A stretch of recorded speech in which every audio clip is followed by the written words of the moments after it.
Dr. Boutros Clinic and Global Diagnostics, Stroke Series 2. नमस्ते madam, last week आपका paralysis का video देखा तो हमें भी मासा की याद आ गई। उन्हें भी 10 साल पहले पैरालिसिस हुआ था। एक रात की बात है, जब उनकी तबीयत बिगड़ गई थी तो हमने हमारे फैमिली डॉक्टर को बुलाया। तो उन्होंने देख के ये सजेस्ट किया कि आप इन्हें हॉस्पिटल एडमिट करवा दीजिए। फिर हम उन्हें हॉस्पिटल लेके गए, वहाँ पे उनकी सीटी स्कैन करवाई। सीटी स्कैन में उन्हें बड़ा लकवा आया, जिसकी वजह से उनका लेफ़्ट साइड जैसे पूरा पैरालिसिस हो गया था। फिर आपने बोला कि अब इनको पैरालिसिस हो गया तो लकवे का इंजेक्शन भी नहीं लग सकता। उसके बाद जैसे 2-3 दिन बाद इनकी तबीयत और बिगड़ गई, तो आपने फिर बोला कि इनकी ब्रेन की सर्जरी करनी पड़ेगी।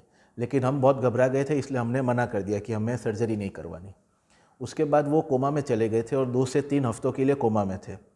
बाद में धीरे धीरे वो कोमा से बाहर आए और उनकी कंडीशन थोड़ी स्टेबल होती गई। तो फिर बाद में हम उनको घर पे लेके गए। उसके बाद जैसे आपने बोला कि फ़िज़ियोथेरेपी आप कंटिन्यू रखना, तो हम उन्हें 2 से 3 बार दिन में फ़िज़ियोथेरेपी करवाते थे। तो स्टार्टिंग के सालों में 3-4 साल तक उनकी कंडीशन ठीक थी। जैसे ये हमारे साथ व्हीलचेयर पर बैठ के हॉल में आते थे, हमारे टीवी देखते थे, खाना भी खुद खाते थे मुंह से, मतलब हमारे साथ वो बातें भी करते थे। उनकी बॉडी लेकिन हाथ पैर स्टिफ रहते थे। फिर जैसे जैसे टाइम आगे बढ़ा, फिर उनको और कॉम्प्लिकेशंस होने लग गए। जैसे कि वो अब मुंह से खाना खाते थे तो कफ होने लग गया था। तो उसकी वजह से फिर मैडम ने बोला कि आप पेट में उनको फीडिंग ट्यूब लगा दीजिए। तो उसकी वजह से हमने फीडिंग ट्यूब लगवाया। फिर बाद में उनकी बॉडी और ज़्यादा स्टिफ होने लगी थी, और फिर हाथ और पैर की उंगलियों में उनको फुंसी और ये सब होने लग गए। फिर बैक सोल्स भी होने लगे। जब भी मैं आपको फ़ोन करती थी तो आप यही बोलते थे अब अपने कुछ नहीं कर सकते हैं आगे। फिर भी मासा के 7 साल निकालने के लिए धन्यवाद। धन्यवाद। मंजू जी और उनकी फैमिली ने बहुत मेहनत की थी और उन लोगों को सबको बहुत तकलीफ़ हुई थी, पर हर पेशेंट का ऐसे नहीं होता। काफ़ी बार लकवा होने के बाद में 2-3 हफ्ते में पेशेंट सुधरने लग जाते हैं। कोई पेशेंट महीने भर में सुधर जाते हैं, कोई को 2-3 महीने भी लग जाते हैं। पर काफ़ी बार क्या हो जाता है, उनका हाथ कड़क होने लग जाता है। मेन ट्रीटमेंट इसमें फिजियोथेरापी, उसके सिवा मेडिसिन से। काफ़ी बार बड़ा लकवा होता है तो 3-4 हफ्ते पेशेंट में सुधारा नहीं भी मिलता है, फिर भी 3-4 महीने के अंदर तो उनको खड़ा करके थोड़ा बहुत पकड़ के चला भी सकते हैं।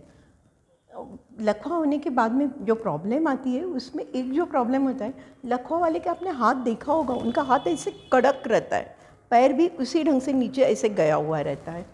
तो एक कड़क के कारण पेशेंट बहुत परेशान होते हैं। तो उसके लिए तो फिजियोथेरापी प्लस मेडिसिन। काफ़ी बार झंझनाहट आती है, उसके लिए भी दवाइयाँ देते हैं। बोलने में तकलीफ़ आती है, ज़रूरत पड़े तो स्पीच थेरेपी करनी पड़ती है।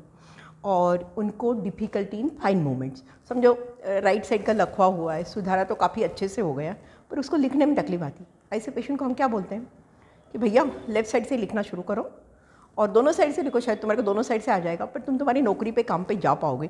मीन्स हमारा मेन एम तो यही रहता है कि पेशेंट वापस अपने काम पे जाए और बैक टू वर्क हो जाए।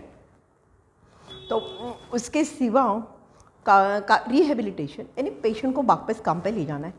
उस पर से मुझे याद आया, एक यूनिवर्सिटी में क्लर्क के वाइफ को लकवा हो गया था, उसका हाथ ऐसे ही रह गया था, सुधारा हो ही नहीं रहा था। मेरे को 2 साल के बाद वो मिला। मैंने बोला यार तुम्हारे घर पे काम कौन करता है?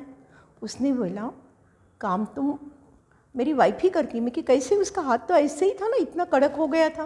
बोला हाथ तो कड़क है, पर उसने लेफ़्ट साइड से सब काम करना सीख लिया है, इवन रोटी तक ऐसे ऐसे करके बना लेती है वो, पर उसको सिर्फ कुकर का ढक्कन मेरे को लगा के देना पड़ता है।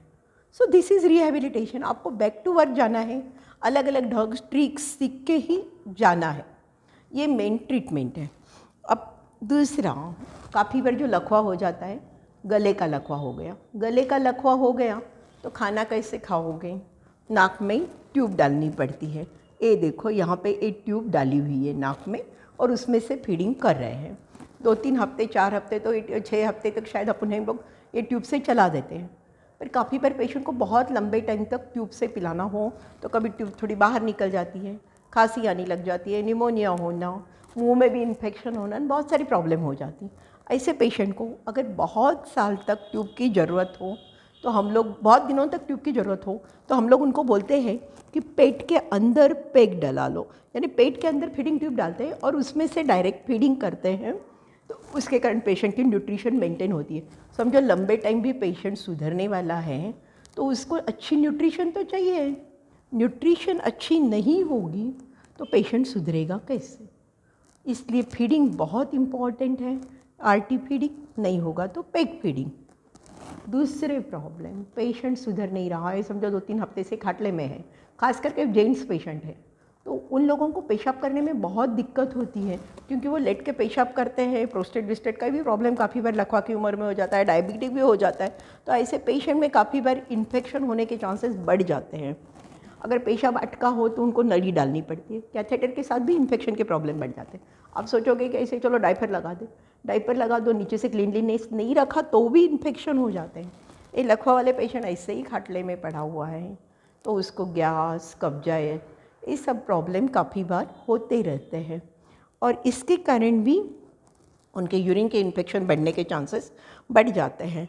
तो ये चीज़ का ध्यान बहुत रखना पड़ता है। अगर मैं तो लकवा के पेशेंट को कभी भी समझो बुखार आ गया तो सबसे पहले 2 ही चीज़ें ढूंढती हूँ। पहले तो यूरिन में इन्फेक्शन है क्या, नहीं तो न्यूमोनिया हो गया क्या, क्योंकि मेजॉरिटी को यूरिन के इन्फेक्शन के कारण प्रॉब्लम होती है। कैथेटर डाला हो तो ही 15-20 दिन में बदलना पड़ता है। मेल पेशेंट हो, बहुत लंबे टाइम तक आप कैथेटर नहीं डाल सकते, उसके लिए उनको कभी कभी ऊपर होल करके पेशाब की व्यवस्था करनी पड़ती है। स्किन केयर, जैसे मंजू जी ने, उनके लड़के ने बताया कि उनके मासा को चाहे हो गए थे, सब अल्सर हो गए थे, घाव हो गए थे, क्योंकि अगर पेशेंट एक बार इतना कड़क हो जाता है कि वो अपने आप शायद घूम नहीं पाता, कुछ कर नहीं पाता, तो अभी एक ही पोजीशन में ऐसे हाथ है, समझो आप देखो ये उंगलियां ऐसी अंदर गई हुई रहती है लकवा के पेशेंट की, शायद पैर की उंगलियां भी ऐसे ही गई हुई है, तो नेचुरल है इसके बीच में यहाँ पे इन्फेक्शन होने वाला है, घाव पड़ने वाले। वही घाव काफ़ी बार अगर पेशेंट का हाथ ऐसे के ऐसे पड़ा हो तो यहाँ पे भी हो सकता है। पैरों में भी, पैर भी ऐसे ही नीचे घुमा हुआ रहता है, तो उसमें भी आपको काफ़ी बार अगर समझो ये पैर है और ये ऐसे ही घुमा हुआ है तो एंकल पे, दूसरी जगह पैरों के एड़ी पे घाव हो सकते हैं। हम काफ़ी बार बोलते हैं चलो तुम ग्लोव्स में पानी डाल के उसको नीचे रखो, फिर भी उस पर पूरे प्रॉब्लम तो नहीं सॉल्व होते हैं। पोजीशन बदलनी है, एयर बेड डालो या वाटर बेड डालो, उससे प्रॉब्लम नहीं सॉल्व होते हैं। मॉइस्चराइजिंग क्रीम लगाओ, बार बार आप ये बदलो, पर स्किन को न्यूट्रिशन नहीं मिल रही है, मूवमेंट नहीं मिल रही है, तो कितनी ही स्किन केयर लो तो भी प्रॉब्लम तो आते ही है। फिर ट्रीटमेंट क्या है? Main treatment physiotherapy. अगर आप फिजियोथेरापी नहीं करोगे तो पेशेंट कड़क होते जाएगा और वापस रिहेबिलिटेशन, वापस उसको कुछ ना कुछ ठीक करके भाई खड़ा करने की कोशिश करो, खड़ा नहीं हो सके तो जो भी है, व्हीलचेयर है, बोलने के लिए सब मेहनत करते जाओ।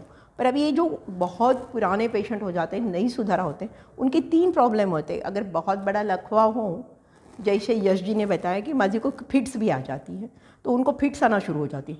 फिट्स की दवाइयाँ, कड़क हो गए उसकी दवाइयाँ, कड़क हो गई उसकी दवाइयों से आप हाथ थोड़ा बहुत तो लूज़ कर सकते हो, हाथ पैर, पर उसके साथ में पेट के स्नायु भी लूज़ हो जाते हैं, तो उनके गैस बढ़ना, उल्टियाँ होना, कॉन्स्टिपेशन होना, सब प्रॉब्लम बढ़ती जाती है। फिट्स आ रही है उसकी दवाइयाँ, अगर ये तीनों की दवाइयाँ मिक्स करोगे तो काफ़ी बार पेशेंट नींद में पड़ा रहता है, गहन में आ जाता है। अगर पेशेंट चल रहा है, लकवा का पेशेंट है और ये तीनों जात की दवाइयों की डोज थोड़े बहुत कम ज़्यादा हो गई तो काफ़ी बार उनका बैलेंस तक चला जाता है, गिरना, फ्रैक्चर होना, ये सब प्रॉब्लम बढ़ जाती है। सो इन दवाइयों की एडजस्टमेंट करके पेशेंट कंफर्टेबल कैसे रहे, ये करना बहुत मुश्किल का काम है। मुझे पता है जब दवाइयाँ चल रही थी ये तीनों ही चीज़ों की, तो मंजू जी का बहुत बार फ़ोन आता था, मासा उठे नहीं, 12 घंटे हो गए, 14 घंटे हो गए। मैं बोलती भाई सब दवाइयाँ बंद कर दो, एक सीज़र की दवा चालू रखो, तो दवाइयाँ बंद किए, दूसरे दिन वापस फ़ोन आता था, नहीं उनको तो अभी बहुत प्रॉब्लम हो रहे हैं, चिल्ला रहे हैं, कड़क हो गए।